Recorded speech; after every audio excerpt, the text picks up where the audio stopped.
Merci beaucoup Véronique, merci pour ce partage tellement encourageant et stimulant pour notre foi. C'est vrai qu'on est tellement souvent limité par notre vue, par nos sens, et le Seigneur nous amène à vivre quelque chose de beaucoup plus profond. Et ce que j'aimerais partager ce matin, c'est aussi un petit peu dans cette continuité, avec une autre rencontre de Jésus. Et je crois qu'on va pouvoir aller plus loin. Ça me fait déjà du bien de vous retrouver, vous ici. Merci pour ceux qui nous suivent aussi sur le net fidèlement. On est heureux de pouvoir vivre l'Église comme ça ensemble, pouvoir vivre l'Église avec les différentes particularités, être accueillant envers chacun, peu importe ce que vous vivez, on veut vivre l'Église ensemble. On a eu une petite semaine de vacances, on n'a pas été là dimanche dernier, puis ça fait tellement du bien de juste revenir là, se retrouver à la maison. Je me disais l'autre fois, je ne sais pas comment font les gens qui viennent de temps en temps à l'église. Ça manque, la famille c'est ça, on a envie de revenir, d'être là, présent. Pour construire ensemble, on a besoin d'être régulièrement ensemble. Sinon, justement, ça ne marche pas. Ce matin, on va alors donc explorer un autre rendez-vous de Jésus que je vous propose, parfois surprenant dans ses approches, dans ses révélations, dans ses attitudes. Jésus, il n'est pas toujours prévisible. Il réagit, il interagit de manière parfois surprenante, d'une manière inattendue, dans des rendez-vous incroyables. Il est inspirant, il libère la vie, mais son intention n'est pas de révolutionner. Il n'est pas un personnage politique. Sa vie est d'une autre nature de ce qu'il voit, de ce qui nous entoure. Exactement comme la foi est dans un autre domaine que la vue. Jésus agit parce qu'il a une autre nature. Il connaît d'où il vient, du côté du Père, et il agit du royaume de Dieu. Et peut-être plus pour commencer, pour un petit peu changer, parce que pour un peu se détendre, je vous propose de commencer par un petit questionnaire anonyme, un petit sondage, si tu veux bien afficher le QR code. Alors si vous êtes équipé de smartphone ou autre, je vous propose de scanner le petit code qui s'affiche, et puis de répondre honnêtement. Alors il n'y a pas de nom, vous ne serez pas... interrogé à la fin ou un rendez-vous pastoral à la fin. Mais c'est vraiment l'idée de faire un peu une température de là où vous en êtes avec votre relation avec Dieu. Ça va un peu nous illustrer et nous permettre d'aller plus loin après dans le message. Et je vous propose de répondre à une question, en fait, c'en est une seule. Et puis ça vous donne un peu un niveau de où vous en êtes avec Dieu en ce moment. Et en principe, voilà, il y a 5 choix, je crois. Je ne me souviens plus combien j'en avais mis, mais je crois que c'est 6 choix, merci. Et puis ça donne un peu là où vous en êtes. Et après, j'aimerais bien qu'on puisse s'arrêter là-dessus. Et en attendant, je vais vous faire le rendez-vous de la personne d'aujourd'hui, c'est avec Nicodème. On trouve ce passage dans Jean 3, versets 1 à 16. Il y avait parmi les pharisiens un homme du nom de Nicodème, un chef des Juifs. Il vient de nuit trouver Jésus et lui dit « Maître, nous savons que tu es un enseignant envoyé par Dieu, car personne ne peut faire ces signes miraculeux que tu fais si Dieu n'est pas avec lui. » Jésus lui répondit « En vérité, je te le dis, à moins de naître de nouveau, personne ne peut voir le royaume de Dieu. » Nicodème lui dit « Comment un homme peut-il naître quand il est vieux? Peut-il une seconde fois entrer dans le ventre de sa mère et naître ?» Jésus répondit « En vérité, je te le dis, à moins de naître d'eau et d'esprit, on ne peut entrer dans le royaume de Dieu. Ce qui est né de parents humains est humain. Ce qui est né de l'esprit est esprit. Ne t'étonne pas que je t'ai dit, il faut que vous naissiez de nouveau. Le vent souffle où il veut, et tu en entends le bruit, mais tu ne sais pas d'où il vient et où il va. C'est aussi le cas de toute parole qui est née de l'esprit. » Nicodème reprit la parole et lui dit « Comment cela se peut-il » Jésus lui répondit « Tu es l'enseignant d'Israël, et tu ne sais pas ça ?» Et un peu plus loin, ça conclut « En effet, par ce merveilleux verset, Jésus va révéler un verset d'une puissance incroyable qui est peut-être un des versets les plus connus. En effet, Dieu a tant aimé le monde qu'il a donné son Fils unique, afin que quiconque croit en lui ne périsse pas, mais qu'il ait la vie éternelle. » Cette révélation extrêmement puissante est la conclusion d'un rendez-vous incroyable entre Jésus et un responsable, un chef des Juifs. Déjà, la première question qu'on peut se poser, c'est pourquoi la nuit ? Jésus se rend disponible en pleine nuit pour quelqu'un qui vient l'aborder, l'accoster, mais ce n'est pas n'importe qui. Nicodème est membre du Sanhédrin, c'est-à-dire un organe d'autorité sur la loi et son interprétation. En tant que membre de cette autorité suprême juive, il avait la responsabilité de repérer les enseignants et les autres personnalités publiques qui sont susceptibles d'égarer et de perturber le peuple. Mais sa démarche nocturne va montrer un intérêt tout particulier, tout personnel envers Jésus. Il a certainement peur du qu'en dira-t-on, de qu'est-ce qu'on va penser de lui s'il s'approche de Jésus. Il a peut-être peur de la rumeur, peut-être de s'approcher de Jésus. C'est pourquoi il vient de nuit s'approcher de lui. À ses souhaits. Cette rencontre, elle est riche au milieu d'un dialogue cocasse entre un expert de la loi qui pose des questions naïves et Jésus qui l'enseigne sur des vérités bibliques extrêmement puissantes. Et je crois qu'aujourd'hui, il y a quelque chose de fort que le Seigneur veut nous donner, parce qu'on est dans une opposition de genre, alors que c'est l'expert de la loi, celui qui est censé tout connaître, celui qui est censé connaître les textes, les méditer, c'est sa vocation, c'est sa vie d'étudier les textes, de connaître là où il en est, de savoir qu'est-ce qui doit venir, de connaître l'histoire, la relation avec Dieu, comment est-ce qu'il faut se comporter, comment est-ce qu'il faut vivre pour plaire à Dieu. Jésus lui fait gentiment la morale. On dit, mais tu connais même pas l'essentiel.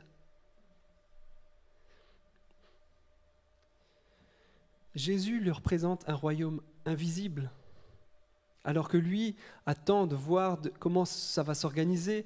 Ils attendaient de voir le Messie qui allait venir régner, manifester son autorité dans un royaume réel, tangible. Jésus va parler d'une réalité invisible, comme un vent qui agit et qu'on ne voit pas.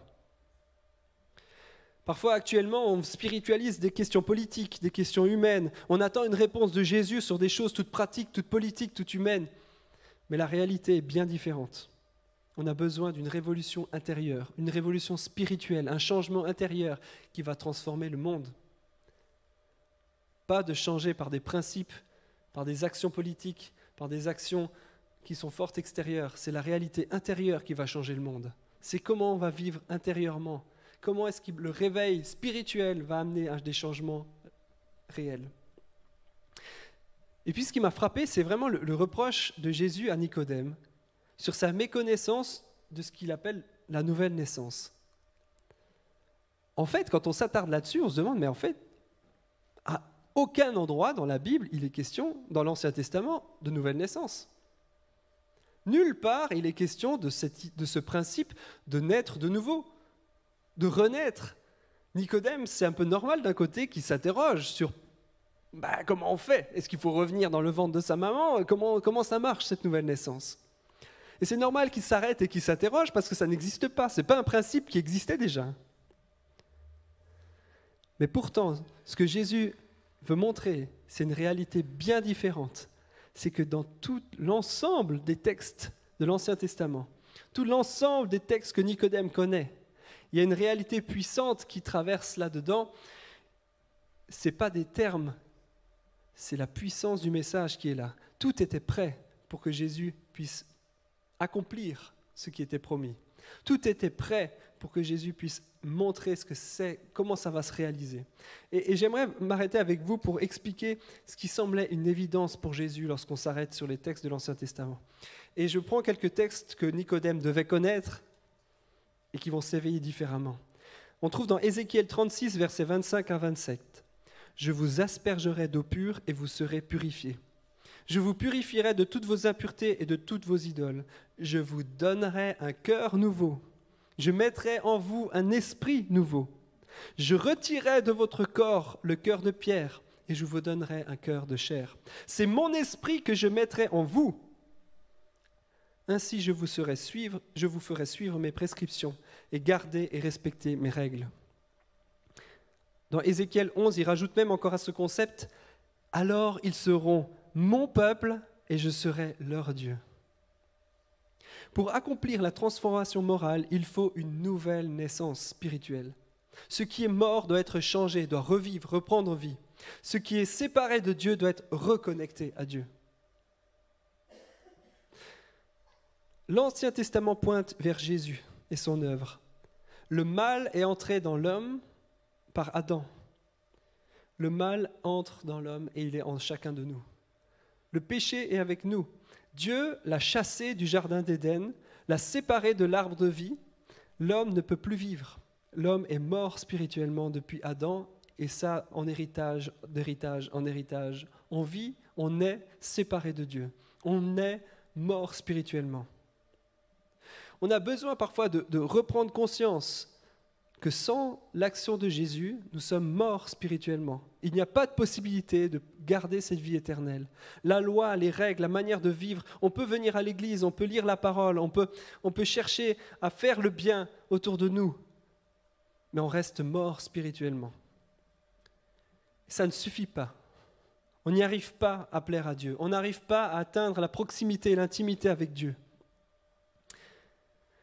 L'histoire du peuple hébreu raconte tragiquement cette errance sans Dieu, cette incapacité de lui plaire. Régulièrement, on voit les rois qui s'acharnent à essayer de retrouver le cœur de Dieu, et puis la chute. On essaye et la chute. On essaye et la chute. Et est-ce que ce n'est pas parfois le cas dans nos propres vies ? On essaye de plaire à Dieu, on essaye de faire le bien, et on n'y arrive pas. On essaye de rester droit, de rester pur, d'être loin du péché, et on échoue. Et cet échec-là, il est normal, parce qu'il a été hérité. Il est en nous, parce qu'on l'a hérité depuis Adam. C'est toujours comme ça. On est mort spirituellement. Notre capacité interne n'est pas là pour plaire à Dieu. On ne peut pas lui plaire. On est mort, on est séparé de Dieu spirituellement. Nicodème aurait dû savoir qu'il faut naître de nouveau pour hériter de la vie éternelle, précisément parce qu'il devait savoir que l'humanité est morte. Et lorsque l'humanité est morte, la seule espérance qu'il peut y avoir, c'est de revivre. Quel est l'espoir d'un mort ? C'est de revivre. Et Nicodème devait savoir ça, que depuis la chute, l'homme est mort spirituellement. Il ne peut pas plaire à Dieu. Il ne peut pas entrer dans une intimité profonde. Il ne peut pas vivre éternellement. Il ne peut pas entrer dans l'intimité avec Dieu, dans la vie éternelle. Et ce qui est beau, c'est que Jésus va donner la clé. La clé et la révélation de comment ça doit se faire. Jésus fait référence à des textes, il dit « Je vous donnerai un cœur nouveau. Je vous donnerai quelque chose de neuf. J'enlèverai ce qui était mort et je vous donnerai quelque chose de neuf. » Il ne s'agit plus de faire, mais d'être. Et avant d'être, il faut naître. C'est Matthew Henry qui a écrit ça. Je trouvais joli. Il ne s'agit plus de faire, mais d'être. Mais avant d'être, il faut naître. Et peut-être ça t'arrive aussi de lutter, d'avoir des difficultés pour vous connecter à Dieu. Est-ce que tu peux mettre les résultats du sondage juste un petit peu pour savoir où est-ce qu'on en est aujourd'hui ? Alors, ma relation à Dieu est correcte. J'arrive à prendre du temps, à lire la Bible, prier chaque jour. C'est parfois difficile de vivre proche au quotidien. Vous êtes 42% à avoir une bonne relation avec Dieu. C'est extrêmement réjouissant. Ah, et excellente. Ah non, c'est là le 1. 30% se trouvent excellentes. Je me sens proche de lui, je lis la Bible, ça me parle, j'ai l'impression de faire sa volonté le plus souvent. Et ma relation à Dieu est moyenne. Je lis ma Bible de temps en temps, mais ça ne me parle pas toujours. Là, vous êtes 20%. Et chaotique, je lutte pour rester proche de Dieu, 3 personnes. C'est beau, il y a une personne qui s'est brisée ou inexistant. Mais je crois vraiment que le Seigneur va toucher ceux pour qui c'est l'impression d'être moyen ou chaotique. Peut-être même certains qui n'ont pas voulu mettre inexistante ou chaotique.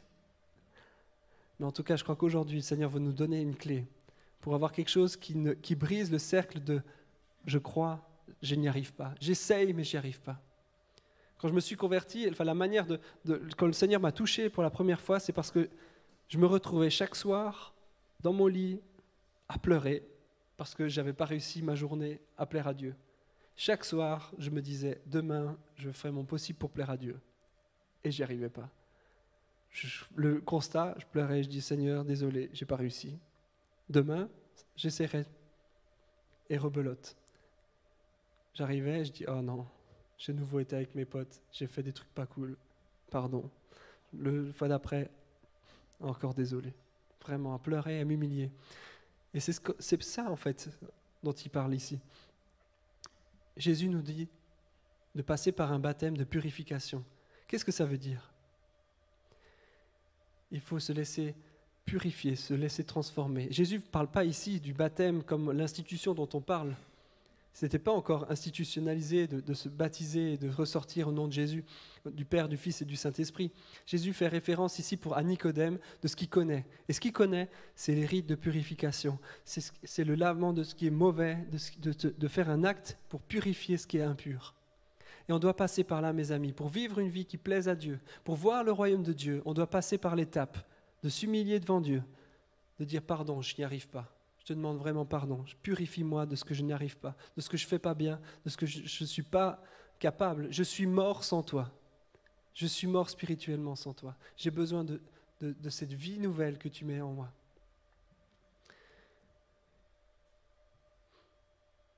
Nicodème, le religieux pieux qui essaye de se conformer aux règles pour faire le bien, doit arriver au constat qu'il n'y arrivera pas à plaire à Dieu. Il n'arrivera pas à entrer dans le royaume de Dieu. Il ne peut pas ni le voir, ni entrer, comme dit Jésus. Ni le voir, ni entrer. Pourquoi ? Parce qu'il a besoin d'une nouvelle naissance, de naître de nouveau. Jésus nous propose un chemin pour entrer dans le royaume de Dieu. C'est ce qu'il appelle naître d'eau et d'esprit. Et nous avons besoin de vivre cette nouvelle naissance pour entrer dans le royaume de Dieu. Tite 3, 5 nous dit « Et il nous a sauvés, non à cause de nos actions justes que nous avons pu faire, mais parce qu'il a eu pitié de nous. Il nous a sauvés par le bain de la nouvelle naissance et par l'Esprit Saint qui nous donne une vie nouvelle. » Cette vie nouvelle, c'est quelque chose de fabuleux. Ça nous donne accès à une nouvelle identité, une nouvelle filiation avec Dieu. Jésus nous dit, quand il parle avec Nicodème, il lui explique « Ce qui est né de parents humains est humain, et ce qui est né de l'esprit est esprit. » Quelle puissante révélation! C'est incroyable ça, quand on conçoit ça. On est humain avec la mort héritée. Mais Jésus vient dire « Je mets en vous un esprit nouveau. » qui vous met en relation, en filiation avec Dieu lui-même. Tout ce qui est humain, tout ce qui est héritage, tout ce qui est du passé, tout ce qui est du domaine du terrestre, n'a plus lieu d'être, car vous êtes enfants de Dieu. Vous êtes en filiation avec Dieu. Le Saint-Esprit nous met en relation, crée en nous une relation intime, d'une nouvelle naissance, c'est-à-dire on est enfant du divin, enfant de Dieu. C'est plus le terre-à-terre, l'humain. Comme disait Véronique, c'est plus par la vue, par l'humain qu'on vit. C'est par une foi profonde avec Dieu, par quelque chose qui dépasse le visible, par quelque chose de l'invisible. Il y a la puissance de Dieu qui se manifeste en nous. Et cette filiation est fabuleuse. Jésus nous donne une clé incroyable, c'est que par la nouvelle naissance, Dieu fait en nous une vie nouvelle qui nous met en relation, en connexion avec Dieu, qui devient notre Père, et on a les héritages du royaume de Dieu. En fait, quand on est enfant de Dieu, on est héritier du royaume de Dieu. On devient co-héritier de Jésus, on devient participant du royaume de Dieu. C'est comme ça qu'on peut voir et entrer dans le royaume de Dieu, parce qu'on devient en héritage. On a le droit, on a l'autorisation de vivre et de rentrer dans ce royaume de Dieu, parce que justement, Dieu nous donne cet héritage. Et mes amis, parfois on est tellement humain, tellement terre à terre, on garde cette vie standard qui nous entoure, cette vie de ce monde. Mais le Seigneur veut nous emmener plus loin, de dépasser cela. Il nous donne une vie nouvelle pour qu'on puisse vivre les réalités de Dieu sur terre, pour qu'on vive les réalités du royaume de Dieu ici-bas. C'est pas pour qu'on reste bloqué dans nos contingences, dans notre manière de vivre, dans notre vue, dans notre sens. Dieu veut nous emmener plus loin, dans une réalité différente, parce qu'on est en filiation avec lui. Jésus nous ouvre les portes du royaume de Dieu par une vie nouvelle. Dieu nous ouvre les portes de son royaume, parce qu'il a créé en nous un cœur nouveau. Il écrit une page nouvelle dans nos vies. Il crée quelque chose de neuf, de vivant, qui fait que ce n'est plus par nos efforts qu'on y arrive, mais parce que son esprit vit en nous. Son esprit est puissant en nous. C'est lui qui crée, c'est lui qui suscite le vouloir et le faire. C'est lui qui agit en nous et qui manifeste sa gloire. C'est lui qui ouvre le ciel pour que la réalité de Dieu se fasse en nous. En fait, Jésus se révèle plus tard comme étant le pain de vie, comme étant celui qui donne la vie. Alors que Adam a été chassé du royaume d'Éden, qui a été mis éloigné de l'arbre de vie, Jésus, lui, vient réaliser en nous, il se donne comme étant le pain de vie en nous. Il restaure ce qui a été brisé, il remet quelque chose qui a été séparé. L'homme a été séparé, on a été séparé de Dieu. Mais Jésus, par son œuvre, nous ramène dans l'intimité avec Dieu. Il nous donne cette vie nouvelle et nous donne cette vie pour l'éternité avec lui dans le royaume de Dieu. En fait, là où l'homme a été séparé, Jésus permet de nouveau de se rapprocher de Dieu et de pouvoir vivre dans cette réalité du royaume de Dieu. Ainsi, dans nos cœurs, dans nos vies, c'est Dieu qui peut vivre en nous et c'est cette réalité du royaume de Dieu qui peut commencer là. Mais après, il s'en résulte un combat, enfin, pas un combat vraiment si intense, mais il y a la réalité de Dieu qui doit se manifester. On ne peut pas rester là avec juste une vie nouvelle et se contenter de là. Parfois, dans le monde chrétien, on croit que la nouvelle naissance, c'est juste un ticket pour le ciel. C'est bon, j'ai accepté Jésus dans ma vie, c'est ok, c'est bon, je vais aller au ciel dans l'éternité. Mais ce que Jésus propose là, c'est différent. C'est d'ouvrir les portes du royaume de Dieu. On peut rester toute sa vie devant l'entrée du royaume de Dieu et jamais manifester la réalité. On peut rester bloqué là en se disant « c'est bon, j'ai mon ticket pour le ciel, je reste là ». Mais Jésus nous dit non, pour rentrer dans le royaume de Dieu, pour manifester le royaume de Dieu ici-bas sur terre, vous devez entrer, développer, vivre cette relation intime avec Dieu.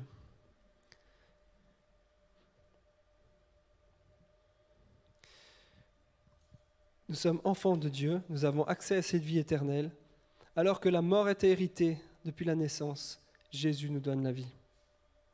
Ne vous conformez pas au monde actuel, mais soyez transformés par le renouvellement de l'intelligence, afin de discerner quelle est la volonté de Dieu, ce qui est bon, agréable et parfait.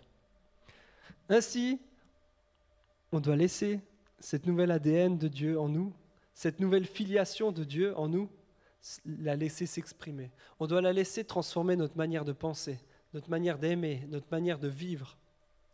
Le message de Jésus, ce n'est pas que le ticket reste dans notre poche, mais qu'on l'active dans notre propre vie, qu'on active le royaume de Dieu dans notre propre vie, dans notre manière de penser, de vivre.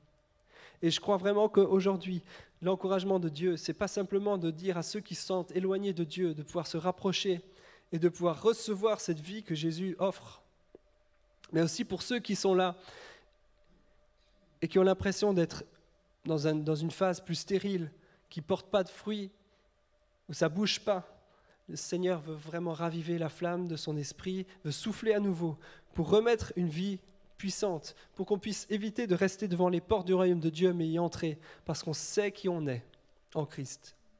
Il nous donne une vie nouvelle. On est enfant de Dieu. Ce n'est plus notre parent, notre parenté, notre héritage qui détermine qui on est. C'est Dieu lui-même. C'est lui qui nous a engendrés. C'est lui qui crée en nous cette vie nouvelle. Et ainsi, on peut marcher en nouveauté de vie. On peut vivre des choses différentes de ce qu'on pouvait vivre sans Dieu. Nous avons les clés du royaume. Maintenant, il faut y entrer. Éphésiens 1, verset 18 nous dit « Je prie qu'il illumine les yeux de votre cœur, donc que Dieu illumine les yeux de votre cœur pour que vous sachiez quelle est l'espérance qui s'attache à son appel. Quelle est la richesse de son glorieux héritage au milieu des saints et quelle est l'infinie grandeur de sa puissance qui se manifeste avec efficacité par le pouvoir de la force en qui nous croyons. » Jésus nous dit maintenant que vous avez l'héritage. Vous avez besoin d'une révélation de savoir comment y entrer. Qu'est-ce qui est pour moi? Quel est le domaine d'héritage qui me concerne? Qu'est-ce que je dois activer pour le mettre en route? On doit parfois reprendre conscience qu'on est héritier du royaume de Dieu. On doit parfois prendre conscience que Jésus nous a donné une vie nouvelle et un héritage dans lequel on doit rentrer. Et parfois, cette révélation vient progressivement pour renouveler nos pensées, renouveler notre manière de vivre, de croire. On doit laisser ce cœur nouveau se manifester en nous.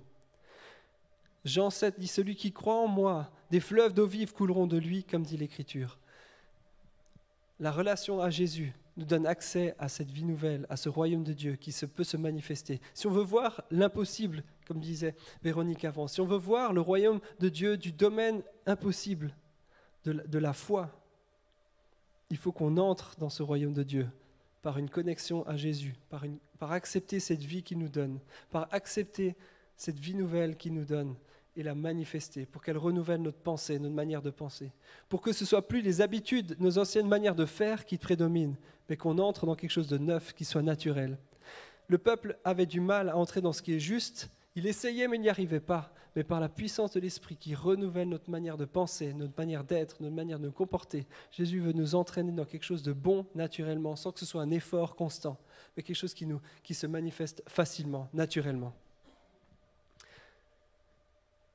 Et aujourd'hui, je crois que c'est le temps de pouvoir s'arrêter et laisser cette vie nouvelle se manifester à nouveau.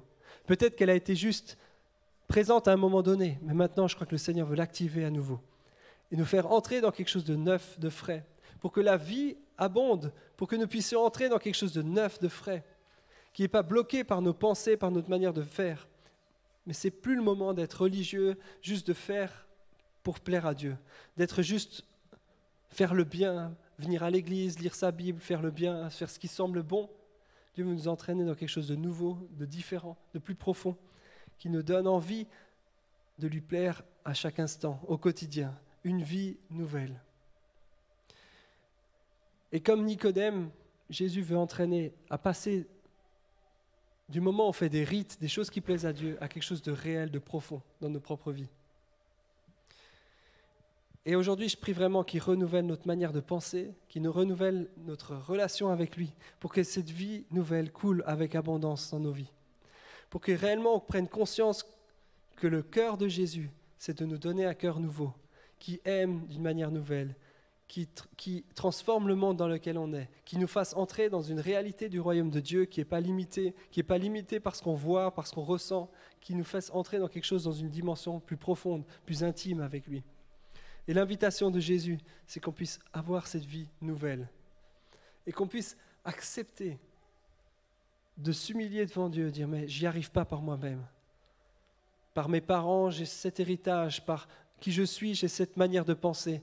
Par ma culture, j'ai cette manière de vivre. Dans ce monde actuel, j'ai cette manière de penser.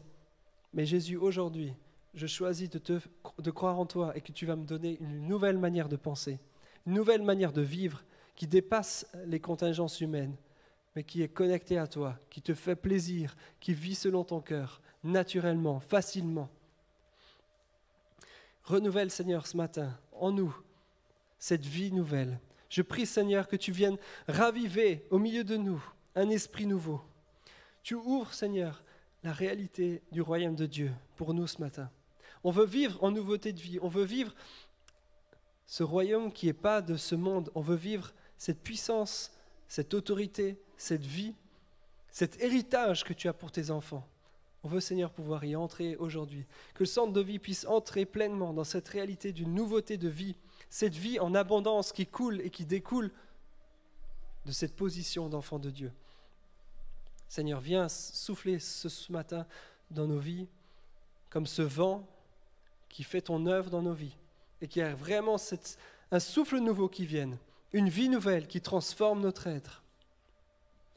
Que là, on a des difficultés à être proche de toi, pour tous ceux qui ont des difficultés aujourd'hui, à pouvoir se sentir proche de toi, à pouvoir te plaire dans leur quotidien, je prie, Seigneur, tu ramènes la vie. Tu donnes une vie nouvelle, une nouvelle manière de voir, de concevoir la vie. Tu ravives, Seigneur, par ton esprit en nous, la réalité du royaume de Dieu, la réalité tangible de ce qui vient du ciel. Viens, Esprit de Dieu, souffle parmi nous ce matin. Souffle, Esprit de vie, redonner l'espoir, redonner la vie, redonner cette conscience de cette filiation avec toi, qu'on est enfant de Dieu, héritier du royaume de Dieu. Et que pour Nicodème, qui a découvert cela, on puisse nous aussi découvrir ce que ça veut dire réellement de naître de nouveau. De ne plus se baser sur qui on était, mais de compter sur une identité en Christ, sur une identité d'un enfant de Dieu. Qu'est-ce que ça veut dire ? Je prie, Seigneur, de nous le révéler ce matin, de nous montrer quel est cet héritage. Qu'est-ce que ça veut dire pour moi concrètement aujourd'hui ? Qu'est-ce que tu attends de moi ? Qu'est-ce que tu attends de nous ? Qu'est-ce que tu attends du sang de vie ? Qu'est-ce que tu attends de nous, Esprit Saint ? Viens, Seigneur, renouveler notre intelligence, notre manière de penser, notre manière d'être, pour qu'on puisse agir en tant qu'enfant de Dieu, nous comporter dans cette nouveauté de vie. Merci, Seigneur, parce que toi, tu as ouvert ce chemin nouveau. Tu as manifesté ta faveur, tu as manifesté ton amour d'une telle intensité Tu nous permets d'être enfants de Dieu. Tu nous permets de vivre dans une nouveauté de vie, un héritage nouveau. Je prie que tout ce qui est humain, tout ce qui est limité, tout ce qui est bloqué par les sens, par la vue, puisse être maintenant aujourd'hui dépassé, avec une foi nouvelle, avec une espérance nouvelle, avec une puissance nouvelle, pour entrer pleinement dans ce que tu veux pour chacun d'entre nous. Saint-Esprit, je prie que tu souffles ce matin. Je prie que tu ravives la flamme dans nos cœurs. Tu ravives cette vie nouvelle que tu mets en nous, qu'elle se dégage, qu'elle se décline, qu'elle se manifeste, que ce ne soit pas seulement l'ADN humain qui se manifeste, mais que maintenant ce soit l'ADN du ciel qui se manifeste en nous.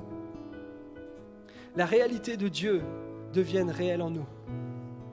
Seigneur, viens nous faire entrer dans la justice, dans la vérité, dans l'amour. Viens nous faire entrer dans la paix, dans l'espérance, dans la joie. Viens nous faire entrer dans la créativité du ciel. Viens nous faire entrer dans la réalité du royaume, des miracles, de la puissance de Dieu. Viens nous faire entrer dans cette nouveauté de vie, que ce qui est humain soit dépassé, que ce qui est humain soit derrière nous, qu'on puisse entrer pleinement dans une réalité d'enfant de Dieu, d'un héritage du ciel pour manifester ta gloire ici-bas. Tu nous appelles à être des sels et lumières, Seigneur. Et je prie aujourd'hui, tu nous donnes cette nouveauté de vie, cet esprit nouveau, qui nous fasse entrer dans ta destinée, dans ce qui est pour toi. Renouvelle, Seigneur, aujourd'hui notre manière de penser, notre intelligence, afin qu'on puisse faire ta volonté, ce qui est bon, agréable et parfait. Merci Jésus pour ton œuvre, pour ton œuvre pour nous aujourd'hui. Et je prie pour ceux qui veulent aujourd'hui se dire, mais moi je veux cette vie éternelle. Moi je veux goûter cette vie nouvelle. Je veux goûter de cette réalité d'une vie nouvelle. Je veux renoncer à ma vie parce que j'y arrive pas par moi-même. Mais je veux saisir la vie de Dieu, la vie que Jésus m'offre aujourd'hui. Et si on a l'un ou l'autre parmi nous ce matin qui veut faire ce pas, j'aimerais vous donner cette possibilité. Parce que le message premier que Jésus donne à Nicodème, c'est une clé. C'est une clé pour le royaume de Dieu, pour entrer dans une dimension qui était fermée avant. Est-ce qu'il y a quelqu'un ce matin qui veut entrer dans cette vie nouvelle que Jésus offre à Nicodème? Oui, Seigneur. Oui, Seigneur, vous voit et entend votre cœur. Oui, Jésus, je prie pour ceux qui ont manifesté cette envie d'entrer dans cette vie nouvelle. C'est toi qui as tout pourvu, tu as tout fait à la croix. Tu as permis qu'on puisse être réconciliés avec le Père. Merci Jésus parce qu'aujourd'hui, ces personnes choisissent de pouvoir entrer dans cette vie. Et toi, tu l'as ouvert ce chemin, Seigneur. Touche leur cœur aujourd'hui. Qu'ils puissent être baptisés d'eau et d'esprit aujourd'hui, dans cette vie que tu crées en eux. Qu'ils puissent découvrir et accepter cette vie que tu as pour eux. Je les bénis dans le nom de Jésus, qu'ils puissent entrer pleinement dans une réalité nouvelle, divine, céleste du royaume de Dieu. Merci Père.